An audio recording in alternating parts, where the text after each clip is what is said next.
They thought Africa would never rise again.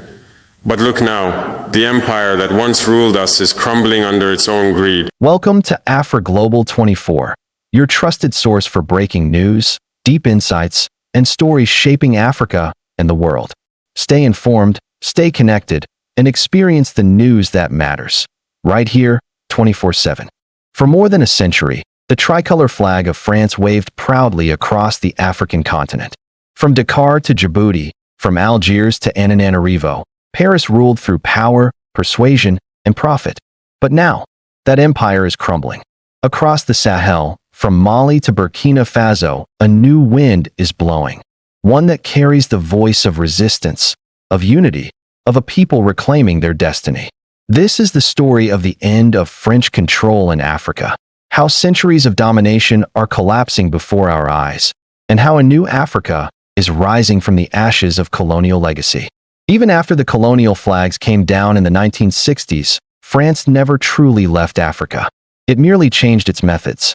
Through a system known as Franco-African, Paris maintained deep political, military, and economic control over its former colonies. African leaders who played by French rules were supported and protected. Those who resisted were removed, sometimes by coup, sometimes by bullet. The CFA franc, created by France, tied 14 African nations to the French treasury. It was presented as a symbol of stability, but in reality, it kept African economies dependent, forcing them to store their reserves in French banks and surrender control of their own monetary policy.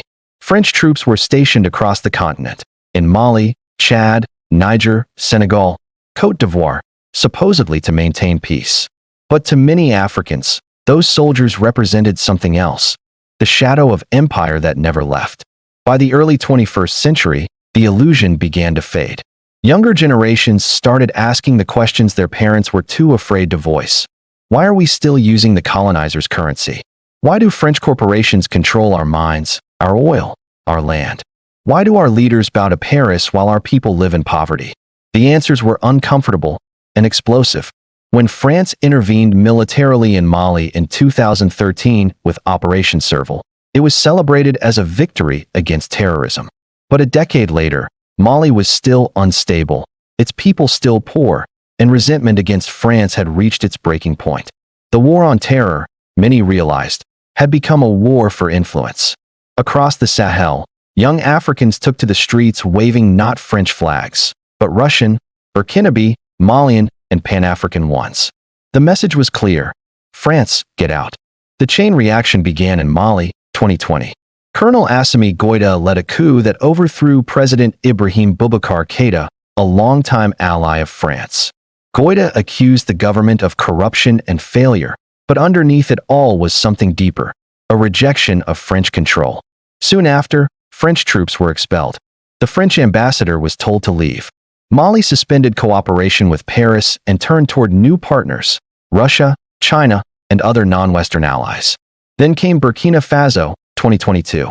Captain Ibrahim Traoré, young, charismatic, and defiant, rose to power in a revolution that electrified Africa. His speeches called for true independence, the reclaiming of natural resources, and unity among African nations. He became a symbol, not just for Burkina Faso, but for a generation tired of neo-colonial rule. In Niger, 2023, it happened again.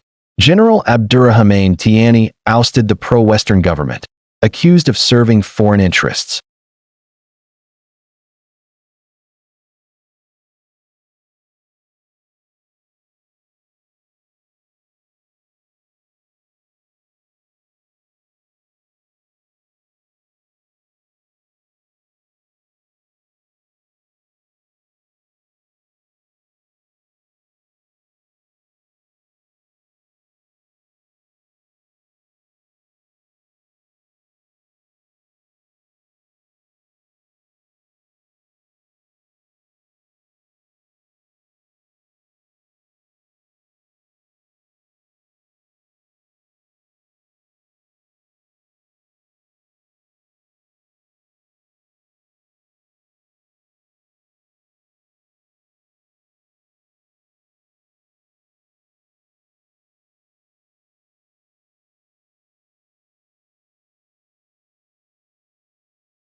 When the French refused to withdraw, Nigerians flooded the streets chanting, "Down with France."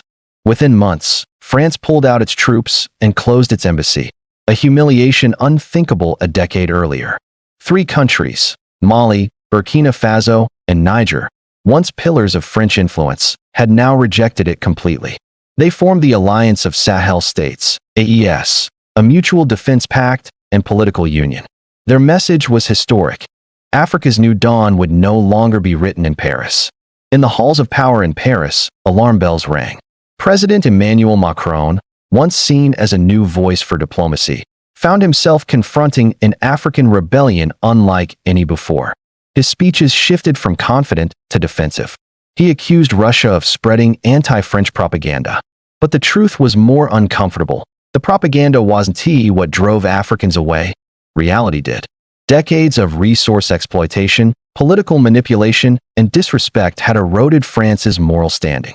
When Macron called the coups illegitimate, Africans responded, "Illegitimate is your presence here." France's military bases, once symbols of dominance, became targets of protest. French media lost credibility, and even longtime allies like Senegal and Côte d'Ivoire began quietly re-evaluating their ties. For the first time since independence, France was facing an existential question. Could it survive without Africa? Because Africa was more than just a partner. It was France's source of cheap energy, uranium, labor, and global prestige.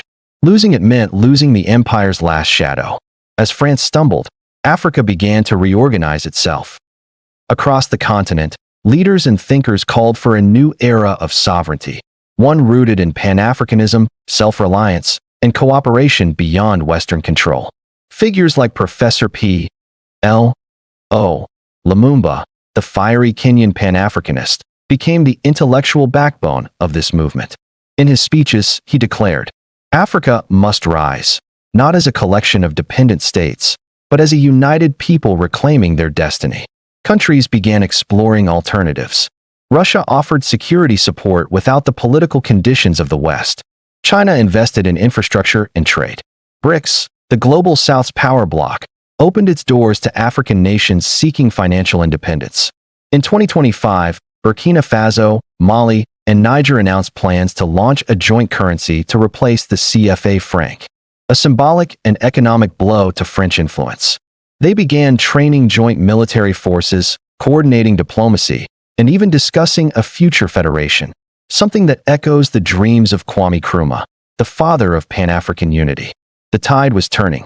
The continent, long divided by colonial borders, was finding common purpose again.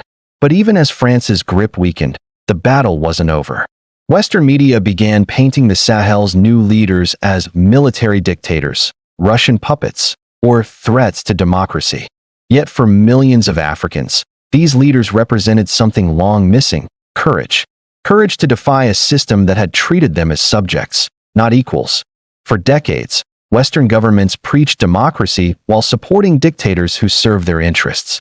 Now, when Africans chose their own path, even if imperfect, they were suddenly accused of betrayal. In response, a new African media landscape began to rise. Independent journalists, YouTubers, and Pan-African voices challenged the old narrative. They exposed the hypocrisy, the economic manipulation, the covert operations that had sustained foreign control. The information war became just as crucial as the political one, because whoever controls the story controls the future. By 2025, France's diplomatic isolation in Africa was nearly complete. The French army's withdrawal from the Sahel was more than a retreat. It was the end of an era. Western think tanks called it a geopolitical disaster. African voices called it freedom.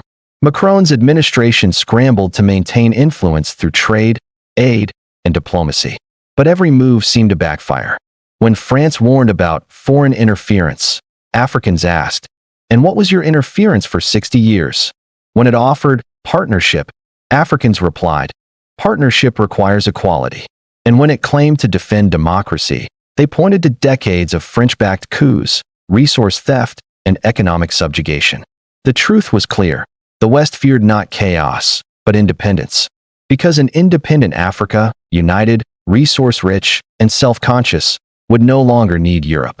It would no longer play the role of supplier for Western wealth. It would write its own destiny. Out of the turmoil, a new identity is emerging. In Mali, Niger, and Burkina Faso, schools are beginning to teach local languages and history, not just colonial versions. African soldiers train under African flags, defending African soil for African interests. Cultural revival movements celebrate indigenous pride, art, and heritage. Even in North and Central Africa, conversations are shifting. From Algeria to Cameroon, citizens are questioning their ties to Paris. The demand is the same: respect, equality, and control over our own future. Pan-African unity, once a dream confined to speeches, is becoming a living reality. The alliance of Sahel states has inspired movements in Chad, Guinea, and beyond. Economic independence, once a fantasy, now feels within reach. For the first time in generations, Africans are not asking permission. They are taking power. Still, the struggle is far from over. France and its Western allies continue to wield influence through banks, corporations, and covert diplomacy. They fund opposition groups, shape media coverage, and pressure African governments through international institutions. The empire may be fading, but its shadow remains. Yet every generation in Africa grows more aware, more connected, and more determined. Social media has broken the monopoly of Western storytelling. Pan-African networks, digital, economic, and cultural, are weaving a continent once torn apart by borders. The youth are no longer afraid to say what their grandparents could not. We are not your subjects. We are free. As we stand at the crossroads of history, one truth is undeniable. The age of French dominance in Africa is over. From the ashes of colonialism, a new Africa is rising, one that refuses to be defined by the past. The road ahead will not be easy. There will be mistakes, power struggles, and external pressures. But for the first time in centuries, the direction of Africa's journey is being decided in African capitals, not in Paris, London, or Washington. And that, perhaps, is the true victory. The empire that once believed it could rule forever is learning a painful lesson. You can occupy land. You can control money. You can dictate politics. But you cannot kill the spirit of a people determined to be free. This is not just the end of French control. It is the rebirth of African sovereignty. A return of power to where it belongs, in the hands of Africans themselves. From Lumumba to Sankara, from Nkrumah to today's new generation. The dream has never died. It has only evolved. The fall of France's empire is not the fall of order. It is the rise of justice. It is the moment when Africa looks inward and realizes that everything it needs, its people, its resources, its genius, was always here. And as the world shifts toward a multipolar future, the voice of Africa is no longer an echo. It is a thunder that cannot be ignored. This is the end of an empire and the beginning of a new African century. You've been watching Afri Global 24, your window into Africa and the world. If you found this video informative, don't forget to like, share, and subscribe to stay updated on the latest stories shaping our continent and beyond. Hit the notification bell so you never miss a report, and join the conversation in the comments below. Until next time, this is Afri Global 24, bringing Africa closer to the globe 24 hours a day.